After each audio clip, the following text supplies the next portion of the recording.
sudur wa hudan wa rahmatan lil mu'minin. Hai manusia, sesungguhnya telah datang kepadamu pelajaran dari Tuhanmu dan penyembuh bagi penyakit-penyakit yang berbeda dalam dada dan petunjuk serta rahmat bagi orang-orang yang beriman. Quran surat 10 Yunus ayat 47.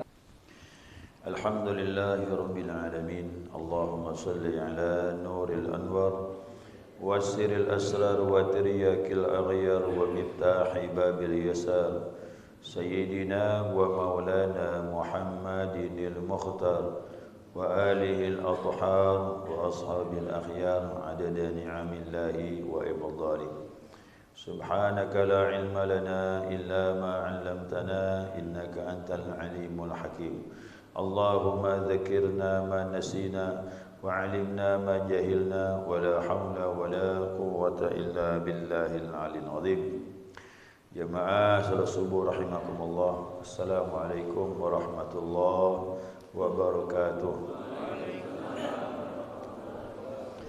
Alhamdulillah, senantiasa kita mengaturkan pujian dan syukur kita kepada Allah atas limpahan rahmah hidayahnya. Subuh ini kita dapat melanjutkan kajian kita, muzakarah kita, panduan kitab Bidayatus Salikin. Masuk bab yang ke-5 ya, pembagian ibadah. Pembagian ibadah ini dari Nabi jelas tidak ada, tetapi ini ulama membagikan berdasarkan melihat dari Al-Quran dan juga hadis Nabi SAW. Ya. Karena ulama ini kan cerdas, dia bisa membagi ilmu seperti itu karena melihat, mengkaji Al-Quran dan hadis. Nah, seperti ilmu daripada ilmu hadis, hadis sahih, hadis hasan, hadis dhaif, hadis maudhu, itu tidak ditemukan di masa Nabi. Itu ulama yang membagi seperti itu supaya kita hati-hati dalam memilih dan memilah hadis dari Rasulullah sallallahu alaihi wasallam. Nah, dari mana istinbat para ulama ya sampai bisa membagi ibadah itu menjadi 3 bagian. Istinbat itu mengambil suatu hukum. Nah, jadi istinbat hukum ini jelas sumber yang utama Al-Quran. Ya, yang kedua daripada hadis. Nah, maka timbullah ijma' kesepakatan ulama. Ya minimal sebagian besar ulama, apalagi ulama dalam ilmu tasawuf. Yang pertama ilmu syariat, yang kedua ilmu tariqat, yang ketiga ilmu hakikat. Syariat itu apa? Pelaksanaan hukum. Tarikat itu perjalanan membersihkan diri. Yang ketiga hakikat, buah dari ibadah. Dulu sudah saya sampaikan mengenai hadis tentang Islam, iman dan ihsan. Islam syariat, iman tariqah, ihsan hakikat.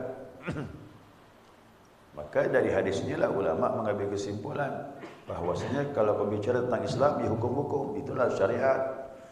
Kalau bicara tentang iman, keyakinan, itulah tarikat, membersihkan hati, memantapkan iman. Dan yang terakhir yakni hakikat ihsan, kau menyembah kepada Allah seolah-olah kau melihatnya. Kalau kau tak mampu melihat Allah, yakini Allah melihatmu. Nah, itu dah buahnya itu. Buah ibadah begitu, merasakan Allah itu ada dimanapun kau berada. Nah, itu hadis. Nah, di sini ditemukan lagi ayat ya, Al-Quran surah Yunus ayat 57. Ini ayat bicara tentang Al-Quran, tapi di dalamnya ada isyarat tentang syariat, tariqat dan hakikat. Ya. Allah berfirman, ya ayuhan nas, wahai manusia, qad ja'akum mau'izatun min rabbikum, telah datang kepada kalian mau'izah dari Tuhanmu. Apa itu mau'izah? Nasihat. Islam datang itu dengan nasihat. Pertama, nasihat Nabi tentang Tuhan. Yo, kita nyembah Allah, jangan nyembah patung. Nasihat Nabi tentang tauhid. Ya, nasihat itu. Nah, Nabi menyampaikan dakwah, nasihat tentang akhlak dan sebagainya. Semuanya masuk dalam mau'izah. Itu awal Islam. Nah, Al-Quran datang juga begitu. Dia sebagai nasihat bagi orang yang beriman. Yang kedua, wa syifa'un lima fis sudur. Nah, di situ disebutkan adalah penyembuh penyakit yang ada di dalam hati.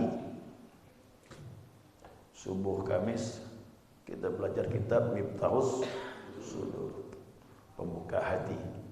Sama ini. Kalau ingin terbuka hati, hati harus sembuh dulu dari penyakit-penyakit. Nah, jadi tahap keduanya syifa'un lima fis sudur, ya.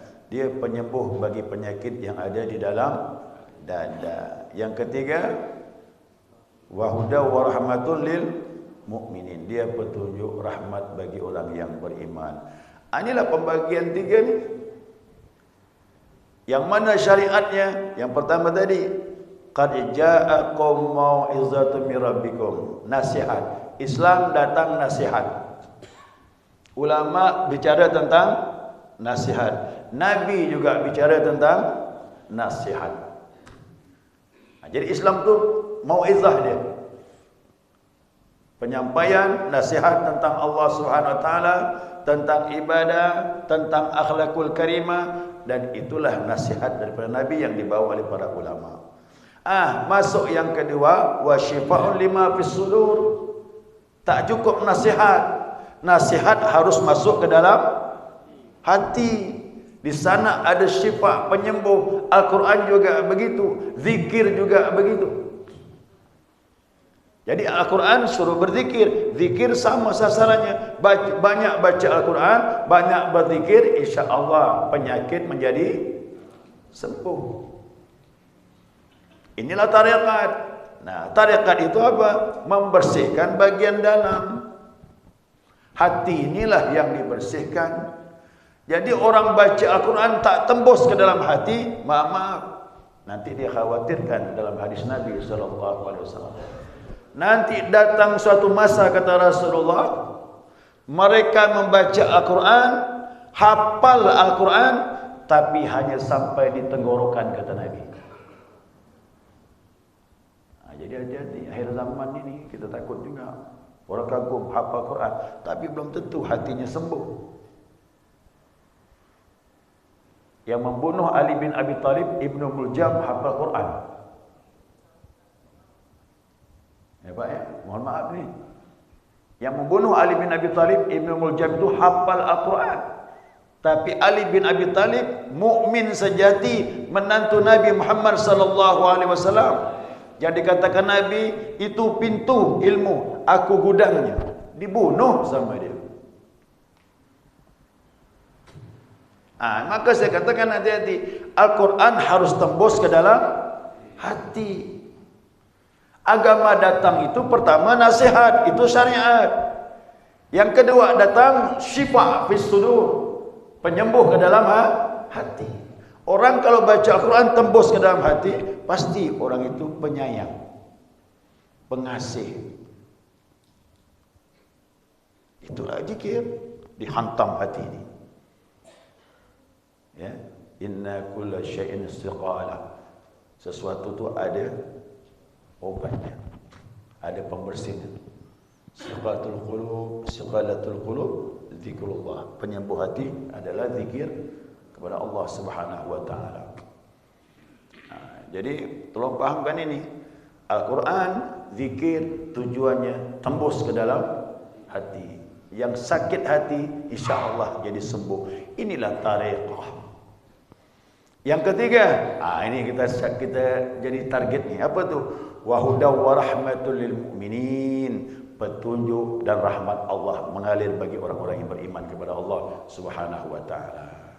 Kalau hati sudah tembus zikirnya, kalau baca Al-Quran sudah masuk ke dalam hati, nanti insya-Allah kita akan mendapatkan buahnya. Apa tu buah? Bimbingan Allah Subhanahu wa taala. Bukan Nabi. Kita ni bukan nabi, tapi guru-guru kita orang mukmin sejati, dia dalam bimbingan hidayah Allah, dalam bimbingan rahmat Allah Subhanahu wa taala. Inilah yang dikatakan mukmin sejati. Maka kita cari orang macam ini. Dia sudah mencapai hakikat. Jadi guru-guru kita, Bapak Ibu sekalian, mursyid-mursyid kita itu orang yang patut kita ikut. Kenapa? Ikut dia kita pun dapat hidayah Allah.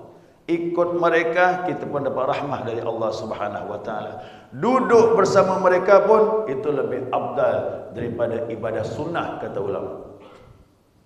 Ibadah sunnah kita salat mungkin pahala dapat. Iman belum tentu melejit, tapi duduk dengan mereka ini insya-Allah sejenak duduk, iman kita bisa bertambah.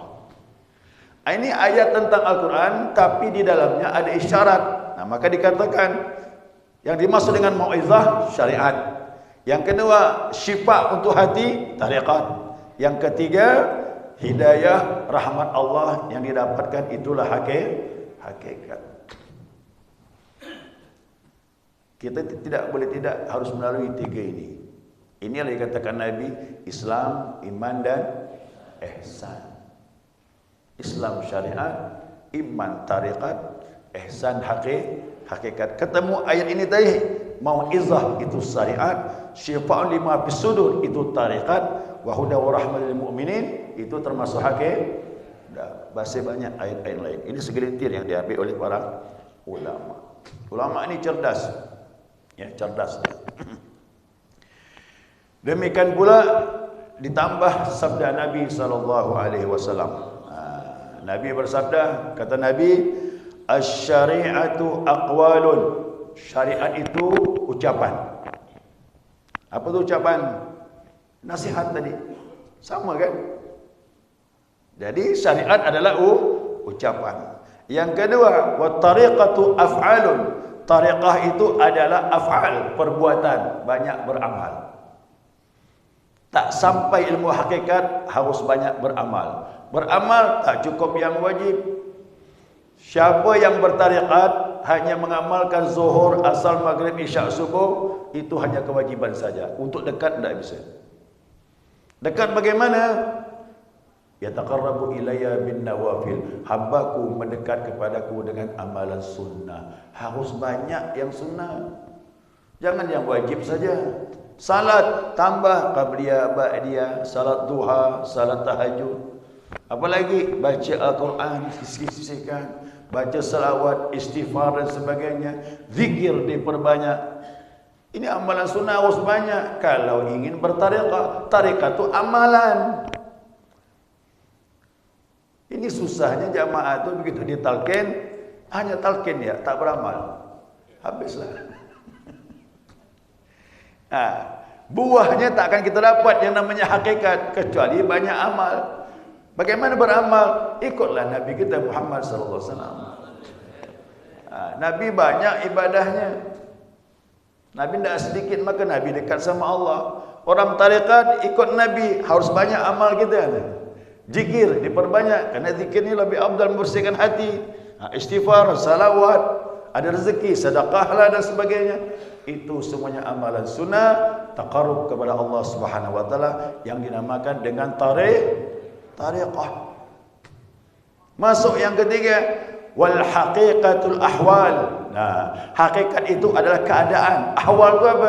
Keadaan batin. Dirasakannya kegembiraan hati bersama Allah. Iman bertambah, bisa menangis kecil di hadapan Allah. Nikmat takwa dirasakan ibadah, nikmatnya salat dirasakan dalam ibadah, nikmatnya sujud dirasakan dalam ibadah. Itu ahwal namanya, keadaan yang datang nur dari Allah di hati orang yang beribadah. Itulah hakikat.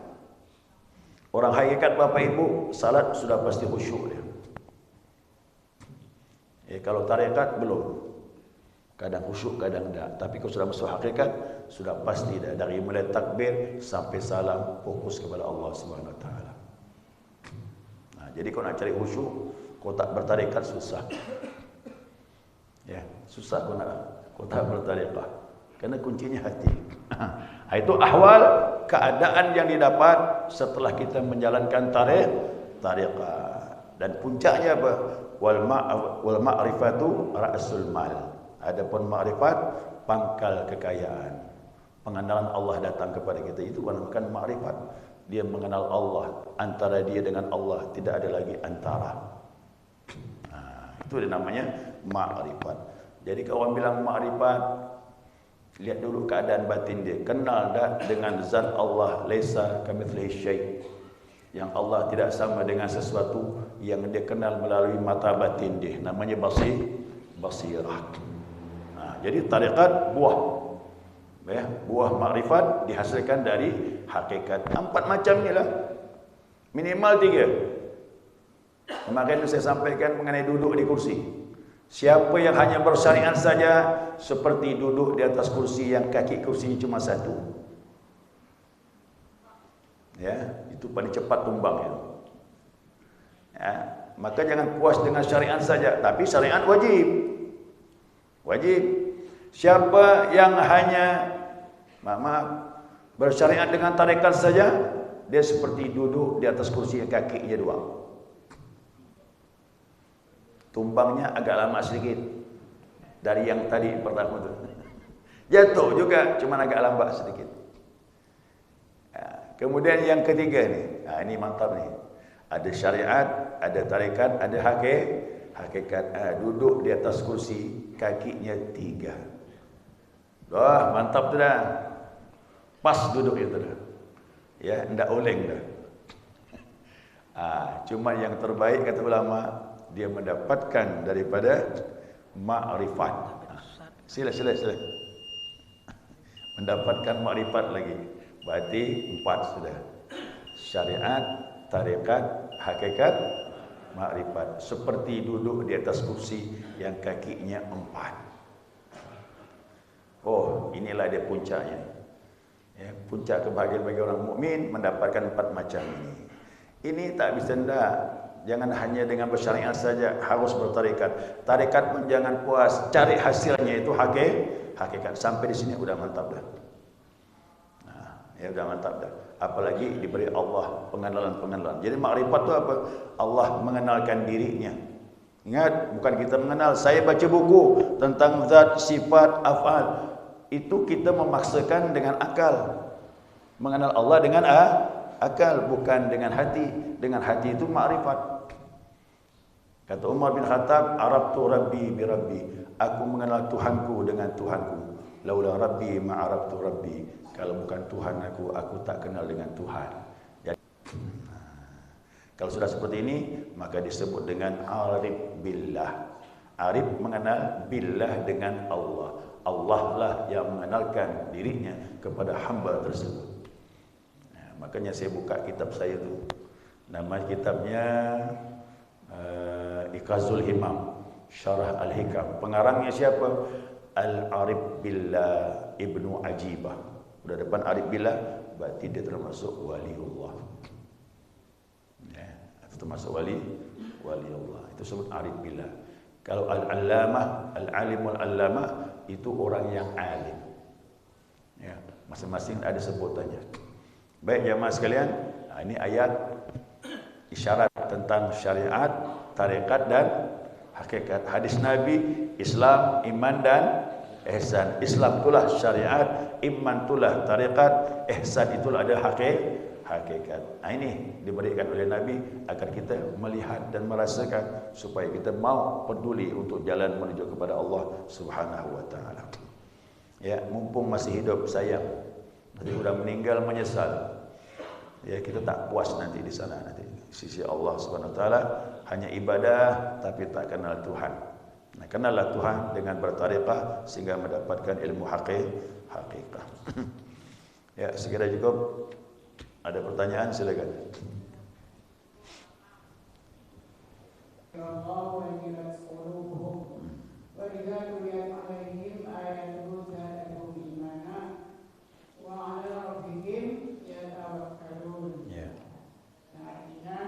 Sesungguhnya orang-orang yang beriman adalah mereka yang apabila disebut nama Allah gemetar hatinya.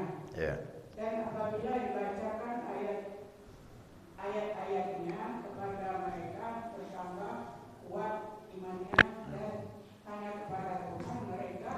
bertakwa. Jadi ayat ini ya. Itu Allah bicara tentang orang mukmin. Coba lihat kalau bicara tentang mukmin pasti bicaranya tentang yang indah-indah. Ya, yang indah-indah. Tadi dikatakan wa hudan wa rahmatul lil mu'minin. Hidayah, rahmat Allah untuk orang mukmin.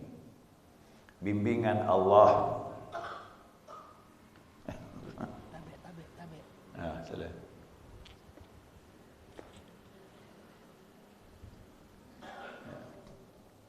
Ya. Bimbingan Allah dan rahmat kepada orang mukmin. Tadi ayat ini dibaca surah Al-Anfal ayat 2. Innamal mu'minuna idza dzukirallah. Ini orang mukmin tak ada berzikir nih, Pak. Jangan bilang berzikir dah, dia tak berzikir ni, dia diam ya. Innamal mu'minuna idza dzukirallah wajilat qulubuhum. Apabila disebutkan nama Allah, dia tak berzikir, dia diam saja. Orang yang menyebut nama Allah, dia mendengar. Dan ini makanya ini dikatakan manfaat mendengar. Ada manfaatnya. Coba zikirnya khafi, zikir dalam hati. Apa yang didengar? Apa yang didengar? Tidak ada. Orang mukmin yang hatinya sudah bersih, syifa lima sudur sudah mantap sudah. Begitu ada orang menyebut nama Allah, hati dia bergetar. Dia mendengar saja, dah bergetar hati dia. Orang zikir jahar, oh bangkit semangat dia. Mendengar azan, oh kuat dia datang ke masjid. Suara-suara yang menyebut nama Allah bagi orang mukmin kecemburuan bagi hati dia. Hati dia langsung peduli, ingat dan bergetar. Guru daripada Abdul Wahab Sya'rani namanya Syekh Ali Al-Khawas. Syekh Ali Al-Khawas itu dia khadam masjid, Pak, pembersih masjid dia. Marbut ke? Marbut. Tapi dulu marbut wali Allah.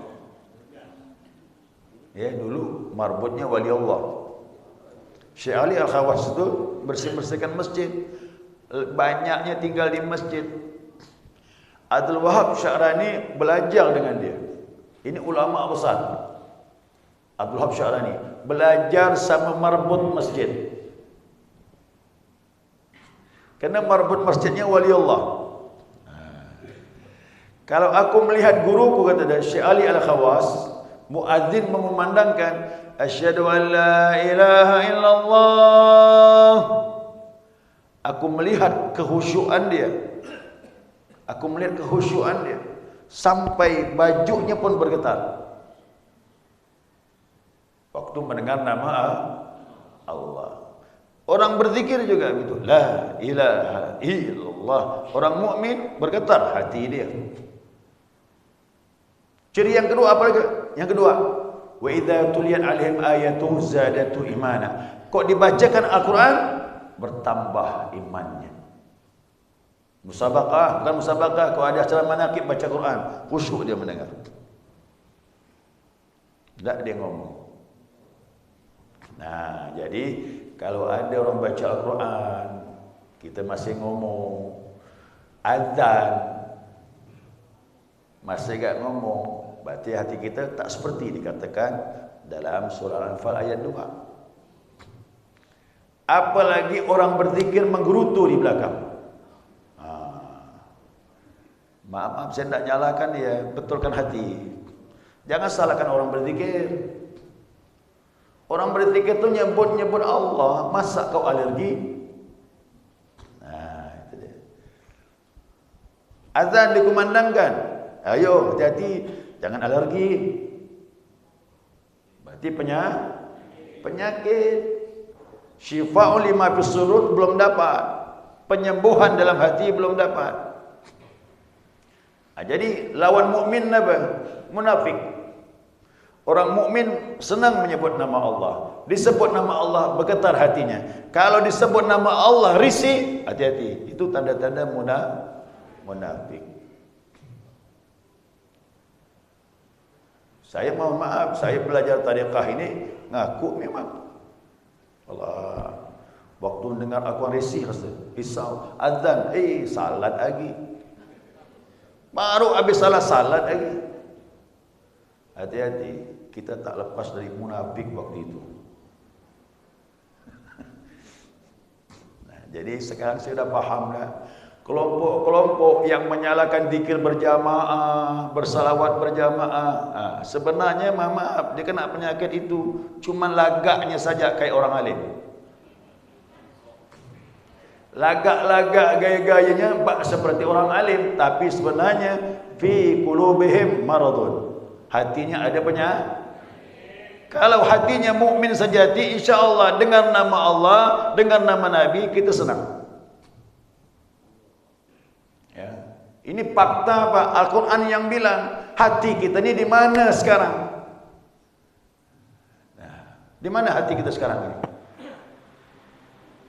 Yang boleh kita risih itu maaf lagu-lagu yang melalaikan. Itu kita risih Pak.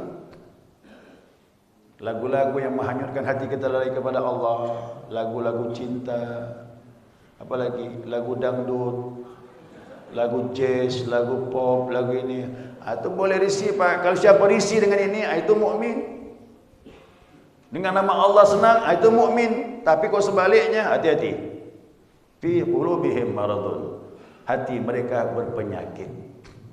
Tujuan tariqah itu menjadikan hatimu peduli dengan Allah Subhanahu wa taala. Itu tariqat. Nah, mudah-mudahan kita meninggal seperti itu. Kita harap begitu, Pak. Dan akan mudah kita menyebut nama Allah. Kenapa? Dari dunia kita sudah peduli dengan nama Allah. Baik kita sebut atau kita dengar. Ya. Kami bersalawat, Pak. Saya jemput seorang ulama di rumah itu sedang baca kasidah. Acara maulid nih. Saya jemputlah dengan mobil. Saya ambil dari pesantrennya. Begitu di rumah tu sedang berselawat dengan Nabi di rumah kakak saya Gang Cimahi. Turun dari mobil, begitu disebut Allahumma shalli. Orang di rumah baca selawat, kedengaran dari tempat turun mobil, Allahumma shalli wa sallim alaihi. Itu ulama tu. Gembiranya hati dia luar biasa. Ya. Itu mukmin, Pak. Mukmin begitu. Maka hati-hati kalau kita tak suka orang berzikir, tak suka orang berselawat. Penyakit. Ya, penyakit. Nah, memang kita kaca diri kita ni. Kita di mana sekarang ni? Maka saya harapkan ini tadi jalan tadi. Pertama mauizah, ada nasihat. Ini nasihat ni. Yang kedua syifa'ul lima fis sudur. Cari jalan bagaimana hati kita sembuh. Dan yang ketiga mudah-mudahan wa huda wa rahmatul lil mukminin, dapat bimbingan Allah, rahmat Allah bagi orang yang beriman kepada Allah Subhanahu wa taala. Ini yang kita harapkan, mudah-mudahan kita dapatkan insyaallah. Ya. Sekali itu. Ya. Tapi di dalam gambaran yang ada di dalam ini saja ada tambahan makrifat. Itu sering saya nyukai, tapi maknanya maksud apa saya belum begitu memahaminya. Jadi untuk ini mohon penjelasan apakah sebetulnya kalau menurut pembagiannya ada 3, tapi di penjabarannya ada makrifat. Apa itu sebetulnya makrifat? Ya. Yang mana? Makrifat itu ilmu yang langsung Allah berikan kepada kita. Itu dinamakan ilmu laduni. Ilmu yang tak didapat dari buku-buku. Kalau saya ini belajar dari buku benda mati. Tapi kalau makrifat itu belajar langsung dengan Allah. Itulah kata Abu Yazid Bustami. Dia bilang, kalian belajar dari benda mati. Betul. Saya pakai kitab ni benda mati, Pak. Sedangkan kami belajar dari yang maha hidup, tak pernah mati, kata dia. Itu namanya ilmu laduni. Kalau ilmu makrifat sudah datang, baru tahu kenapa kita sayang sama orang. Baru faham tu, Pak. Kenapa harus berbuat baik sama isteri, sama anak. Baru faham tu. Kenapa harus baik sama tetangga. Itu ilmu makrifat tu, Pak. Kenapa sama hewan pun kita harus sayang juga. Makrifat tu. Kalau belum sampai tingkat makrifat, Pak, semuanya itu maaf. Kadang kita lakukan, kadang kita lalai. Saya berjalan dengan seorang syekh masuk ke masjid. Itu semut beriringan dari pagar turun ke bawah. Sampailah ke dinding masjid. Itu lorong kami lewat untuk masuk ke pintu tempat laki-laki. Saya enteng saja jalan. Tapi belum saya sampai ditangkap sama syekh. Tak, kata dia. Kaki kamu jangan injak semut, kata dia itu. Itu semut mau hidup, dia tidak ganggu, kata dia. Kecuali kalau mengganggu, kata dia. Ditangkap saya itu. Mau tak mau dilangkap. Sebelum saya mau injak ya tu. Saya melihat di situ guru tu berbeda-beda, Pak. Tapi kalau guru macam ini makrifat. Sampai dengan semut pun tak mau disakitinya. Apalagi manusia. Itu makrifat baru kita paham. Dibukakan Allah Subhanahu wa taala hakikat segala sesuatu. Kita belum sampai ke itu. Itu baru dikatakan belum sampai. Buktinya begitu. Ini ngaku udah sampai. Ibadah tidak, sama tetangga bermasalah. Orang marifan tak begitu, Pak. Lain buahnya itu. Dia betul-betul ikut Nabi Muhammad SAW. Itu. Jadi akhlak Nabi seperti itu. Nabi, kata Nabi bilang, itu Nabi itu ma'rifat, Pak. Kalau kau nyembelih hewan, kata Nabi, tajamkan pisaunya. Tak boleh tumpul. Orang ma'rifat tak mau menyiksa makhluk. Kalau sembelih karena Allah, tajamkan pisaunya, kata Nabi. Kalau kau berperang, jangan motong pohon, kata Nabi. Jangan membunuh orang tua, jangan menyiksa perempuan, jangan bunuh anak-anak, kata Nabi. Yang memerangi kau itulah kau perangi saja. Itu Islam, berperang pun ada adab. Nah, itu makrifat tuh. Saya mengkaji hadis Nabi itu makrifat tuh. Nah, jadi puncak makrifat tuh ilmu diajar, dibukakan Allah, baru nampak hakikat segala sesuatu. Jadi kita pun tak berani sembarangan jadi. Gitu. Nah, jadi itu makrifat tuh dikatakan rasul mal. Apa tadi kata? Pangkal kekayaan. Oh, kok dapat ilmu makrifat kaya, Pak. Ya, lebih kaya dari orang kaya. Lebih kaya dari raja. Ya, kata orang makrifat ni bilang ni, Arif bilang, kalaulah para raja itu tahu apa yang kami dapatkan, mengenal Allah Subhanahu wa taala, makrifat kepada Allah, tentu mereka akan merampas yang kami miliki dan mereka akan memenggal leher kami, kata dia. Kalau raja tahu apa yang didapatkan mengenal kepada Allah, oh, berarti lebih kaya dari raja itu. Itu orang makrifat itu tak pernah miskin, kaya terus dia. Walaupun kelihatannya biasa-biasa saja, tapi dia kaya bersama Allah. Dibukakan perbendaharaan langit dan bumi. Ya. Baik, subhanakallahumma wa bihamdika asyhadu an la ilaha illa anta astaghfiruka wa atubu ilaik. Allahumma shalli ala Muhammad.